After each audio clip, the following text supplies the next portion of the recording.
Hi everyone, this is obviously not a new idea or anything, but I wanted to talk about my forgotten heroes. These are the products I use as far as makeup is concerned on a semi-regular basis and that I just don't talk about often enough. So I'm going to start with an easy product that I have mentioned recently, and this would be my Urban Decay Naked 1 palette.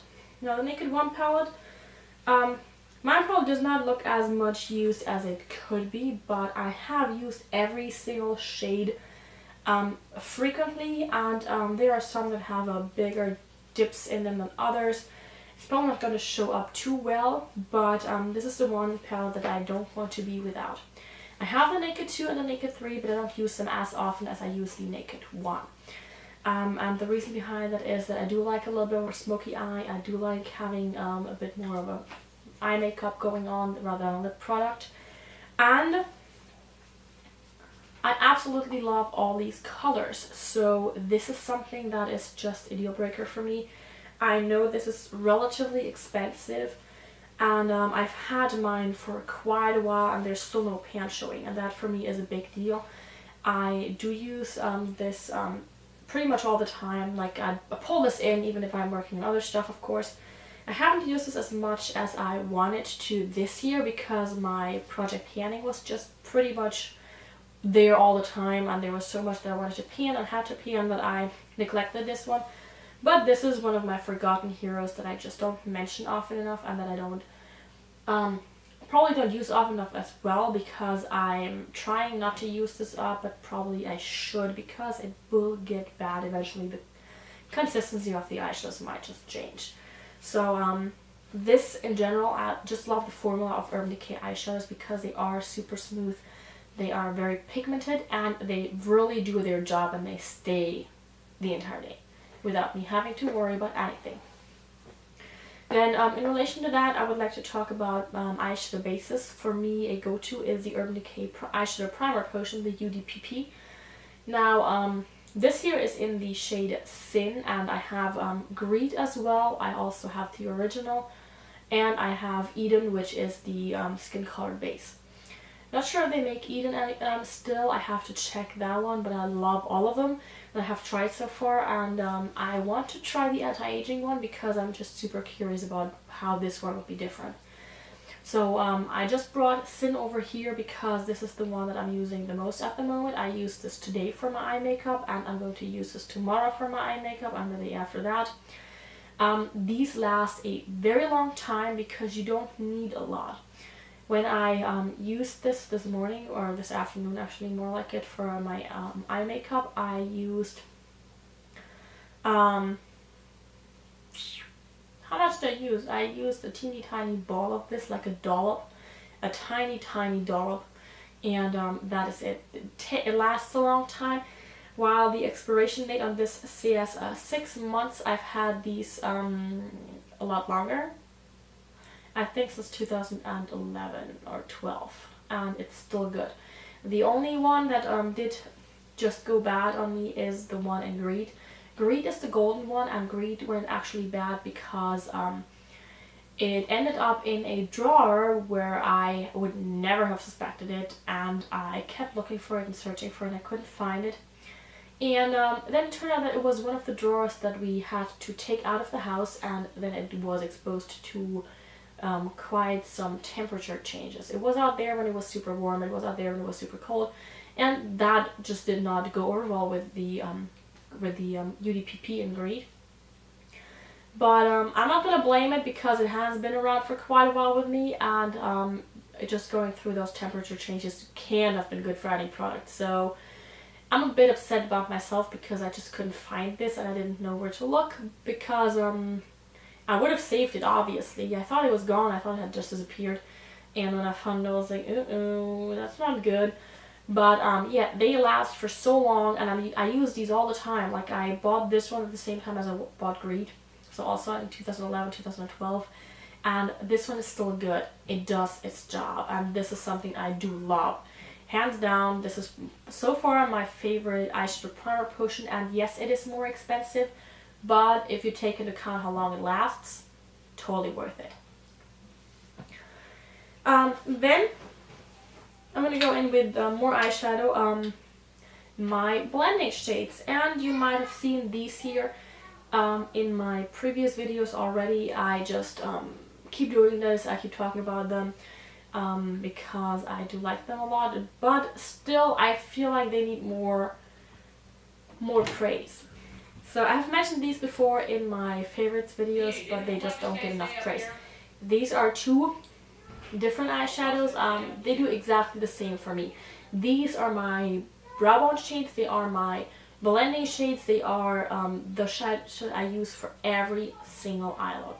I will use these just to set my base. I will use these to blend out. I will use this to maybe erase a little bit when I got a bit out of hand with my crease color or my eyeshadow in general.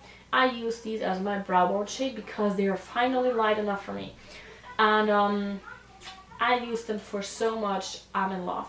These are the Catrice Vanillaty Velvet Matte Eyeshadow in Vanillaty Fair and the Alverde Mono Eyeshadow in Warm Vanilla.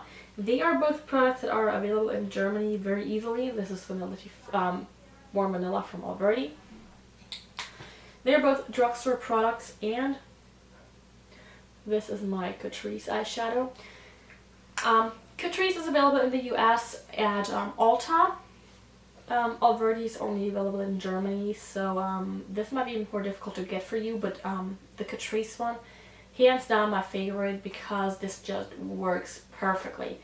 The Catrice one has a golden sheen to it, so if you are cool toned you might have to be a bit more careful. I just throw this on and I'm good to go. I don't need to do much, I just need this. Vanillaty Fair does not have any sheen to it, it's just a matte vanilla shade. So I like both of these a lot, and I could not do makeup without these. Now I have 4 more products that I find hands down need more attention. The first one is another Catrice product. This is the Catrice Prime and Fine Mattifying Powder Waterproof in the shade Transparent. This does not come in any other shade, just so you know. It comes with a ginormous mirror up here, so it's all over the entire packaging. And the product does look like it has a bit of a tint to it, but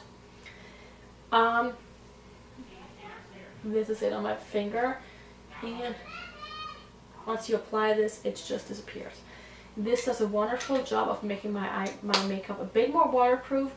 However, it does not give too much color. I don't want my powder to give me too much color, because for that I use my foundation, I use my blush, I use my bronzer and my contour powder and all that. I don't need my powder that I use just to set my foundation and my concealer to give me too much color. So this is perfect for me.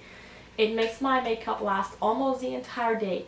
What I have to say is this does not work to set my under eyes. My under eyes, I prefer to not set at all, I found, because that way it does not get too cakey and does not run into the fine lines I have. But this is a powder that I can go without, and I hope that Ulta has this. I have to check this out. I haven't done this yet. So this is a wonderful product that I think is definitely worth the few dollars you have to pay for it. Then I'm going to continue on with Catrice because I can and because I have one more. It is my Catrice Liquid Camouflage. And the Liquid Camouflage, unlike the Camouflage Cream, is a lot thinner. It comes with a doe foot applicator here, and it is just wonderful. It does conceal very well. It is not as thick and not as high coverage as my Camouflage Cream, but the Liquid Camouflage is just amazing. I have days when I don't have too many issues going on my skin with sits, pimples and all that. I just use this as my foundation. I just dab this in certain areas that I want a bit more coverage in, and I'm good to go. I just blend this in with either my fingers or a beauty blender, and I'm done. I just need this on normal to good days of my skin. So this is something I think needs more praise, and when I've resolved this issue down here with my zits right now, I'm going to show you how I do this, but for the time being I'm afraid you have to live with my word that this works wonders as a foundation, even if you want to do this. One more German product, but this is more of a stand-in actually, because you can't just get another brand, honestly, is my Alverde Clear Eyebrow Gel. I love brow gels in general because they just make my brows look a bit more polished and they stay in place a lot better. It has to be clear though for me, because my brows are not super pigmented and my brows are not super thick. So I need to fill my brows in, and using a tinted brow gel just doesn't work as well for me. So my brow gel has to be clear because I find that a tinted brow gel just doesn't give me the right look. It looks a bit odd because you see the brow gel, the color of the brow gel on parts of my brows, and then other brows have a slightly different tone, and that just irritates me. This being clear is just absolutely wonderful, and I will definitely not be going without a clear brow gel. Once this is gone, I will get a new one. It will have to be a different one because I can't get Alverde here, but clear brow gels for me are a must-have. And then my final product is this guy here. This is the Burt's Bees Tinted Lip Balm in Hibiscus, and this is it. Just to show you what it looks like. Tinted lip balms in general for me, not necessarily only the Burt's Bees ones, are amazing because with the temperatures getting colder outside, my lips tend to be just a bit drier and they crack more easily. And a tinted lip balm gives me the best of both worlds. I get a bit of color, but I can't apply them without having to look into a mirror necessarily. And I get the hydration and the extra care that my lips definitely need in winter and in fall, and sometimes also in spring, I'm afraid. So tinted lip balms for me are a go-to. If I can't find a lipstick that is super moisturizing, I can't get away with this, but often enough I just have to go with a tinted lip balm. So these are my hands down forgotten heroes that I should mention more often, that I should praise more often, and in some cases even should use more often, but I'm doing this now. I'm going to be working on this. So yeah, I would love to know what your forgotten heroes are, your products that you think you don't mention often enough, you don't use often enough, and you don't give enough credit for what they do for you. As you've seen, I have quite a few, but nonetheless, I'm pretty sure I could possibly find more if I spent even more time thinking about what I think is a forgotten hero, what I don't mention often enough, what I don't give credit to often enough. But for the time being, these are my forgotten heroes, and I would love to hear what yours are. So I hope you enjoyed this, and I will see you guys soon. Bye!